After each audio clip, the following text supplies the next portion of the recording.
Assalamualaikum warahmatullahi wabarakatuh. Perkenalkan, nama saya Wawan Sugianto, saya mahasiswa dari Universitas Pancabakti Pontianak. Kali ini saya akan mengerjakan tugas UTS mata kuliah Manajemen Pemasaran 2, di mana soal yang pertama adalah apakah yang dimaksud dengan peluang yang didasarkan atas pemerhatian, penelitian, dan keperluan yang dibutuhkan oleh pasar dalam jangka yang panjang.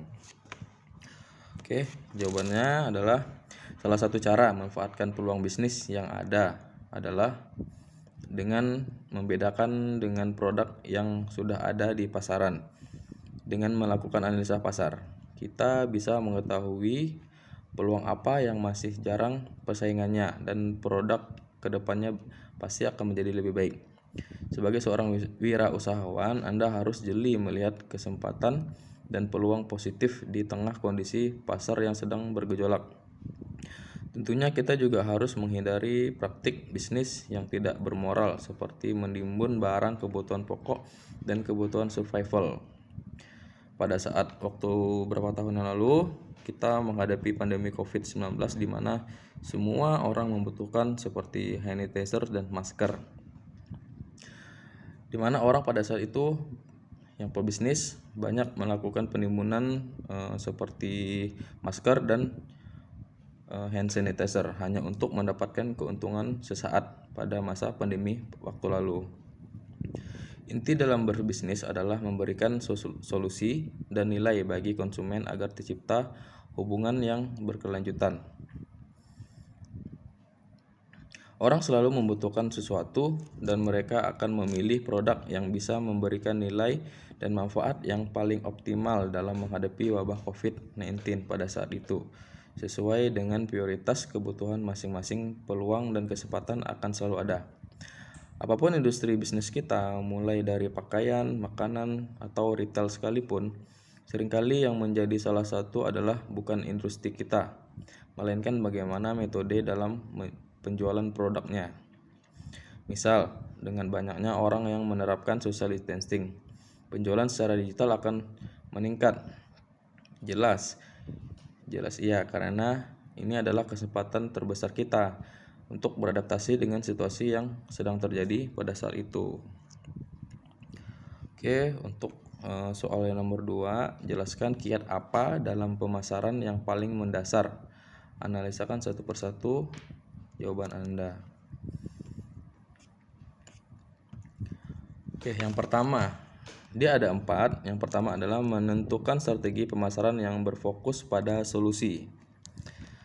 Pelanggan mempunyai kecenderungan menemukan solusi yang mereka butuhkan dalam produk mereka beli. Jadi, jika produk nilai memberikan solusi atas sebuah permasalahan yang dihadapi, maka kita telah mencapai 50% keberhasilan promosi. Biasanya untuk produk dan jasa dengan permintaan yang sangat tinggi akan mendapatkan perhatian khusus dari pelanggan. Ciptakan target pasar sesuai dengan apa yang mereka inginkan atau menyajikan sesuatu yang membuat target pasar tertarik untuk melihat. Tawarkan nilai solusi yang dibutuhkan target pasar. Yang kedua, target pasar sebagai tujuan utama. Upaya pemasaran konten yang tidak memenuhi target dapat dikatakan sebagai pemborosan atau tidak efisien. Sehingga untuk mendapatkan pencapaian dengan target pasar adalah yang dapat diharapkan para marketer untuk menghasilkan target yang efektif dan efisien. Dapat disimpulkan bahwa untuk menarik target pasar, Anda dapat menyajikan sesuatu yang lebih menarik bagi mereka. Yang ketiga, terapkan judul dan subjudul. Kita dapat menciptakan judul serta subjudul yang provokatif untuk strategi pemasaran yang kita pilih, baik konten, artikel, maupun video. Ciptakan ide atau gagasan yang memprovokasi. Bisa juga ide ekstrim yang tidak terduga, sehingga audien ingin mengetahui lebih lanjut atas promosi Anda dan bahkan melakukan pembelian produk Anda. Ini memerlukan skill copywriting yang baik untuk menunjang keberhasilan strategi pemasaran tersebut. Yang keempat, memuat pesan yang jelas. Menggunakan desain grafis dalam menyampaikan pesan memang menarik perhatian, namun masih terdapat berbagai macam cara untuk mempromosikan produk tersebut. Promosi atau iklan bukanlah suatu hiburan atau seni, namun merupakan media informasi. Ketika membuat sebuah iklan, tentu saja pengiklan tidak hanya sekedar ingin memberitahu bahwa mereka kreatif. Mereka lebih ingin audiens tertarik dan membeli produk tersebut.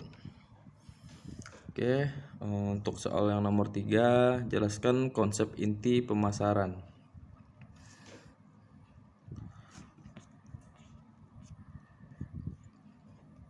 Oke, konsep inti pemasaran adalah konsep inti pemasaran meliputi kebutuhan, keinginan, dan permintaan, produk atau barang, jasa, dan gagasan, dinilai biaya dan kepuasan, pertukaran dan transaksi, serta hubungan dan jaringan.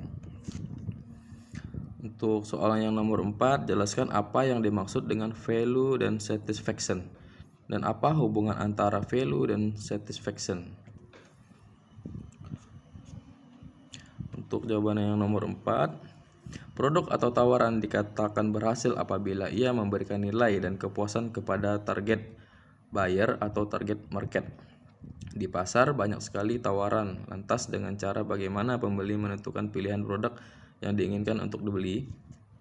Di antara berbagai tawaran yang ada, pembeli akan memilih berdasarkan yang manakah di antara alternatif tawaran-tawaran tersebut yang memberikan value atau nilai yang paling tinggi.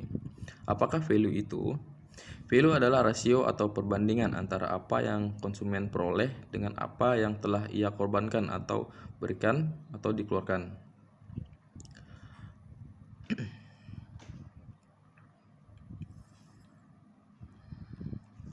Untuk soal berikutnya, nomor 5 ini yang terakhir.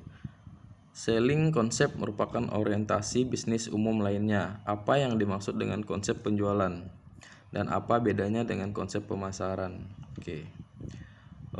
Untuk jawaban yang terakhir, nomor 5, konsep penjualan adalah memamerkan produk yang mungkin tidak dipertimbangkan dibeli kepada pelanggan. Menarik pelanggan baru merupakan salah satu jenis konsep penjualan dan sangat mungkin akan meningkatkan penjualan perusahaan. Apa perbedaan konsep penjualan dan konsep pemasaran? Konsep penjualan menekankan pada kebutuhan penjual, dan maka dari itu penjual menguasai pasar. Sementara konsep pemasaran adalah berkonsentrasi pada kebutuhan konsumen dan kemudian memenuhi kebutuhan tersebut. Oleh karena itu, dalam konsep pemasaran, konsumen dianggap sebagai raja. Oke, sekian tugas UTS dari saya. Wabillahi taufiq wal hidayah. Assalamualaikum warahmatullahi wabarakatuh.